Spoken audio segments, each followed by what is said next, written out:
Ağsuda qazıntılar zamanı aşkarlanan 100-dən çox maddi mədəniyyət nümunələrini artıq yerli və xarici turistlər də görə biləcək. Bugün rayonda Orta Əsr Ağsu Şəhəri Sənətkarlıq Məhəlləsi adlı sərgi kompleksinin açılışı olub.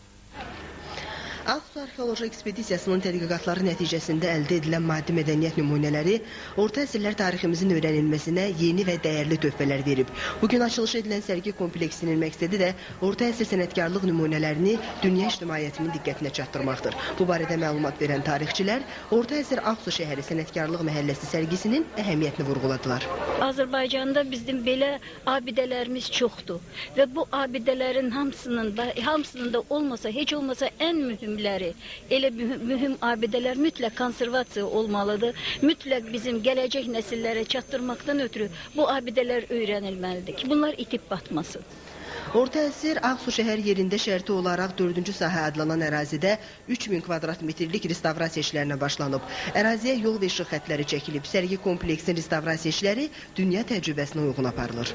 Bu abidə muzey kimi tərtib olunub. Bu abidə keçən il qazılmışdı. Görün, necə bir qısa müddətdə nə boyda sahədə qazıntı işləri aparılıb. Bu çox tədqirə layiqdir. Çıxış edənlər tarixi Şirvan ərazisindəki abidələrin ölkəmizin zəngin mədəni irsinin təbliği sahəsində müstəsna əhəmiyyətə malik olduğunu dedilər. Burada biz Azərbaycanın tarixi ilə görüşürük. Bu sadəcə olaraq 18-ci əsr məsələsi deyil, bizim Azərbaycan ərazisinin hər qarışı tarixdir. Və çox təəssüf ki, biz bu xəzinənin üzərində, tarix xəzinəsinin üzərində oturmuşuq, amma bu tarixi lazımca tədqiq eləməmişik.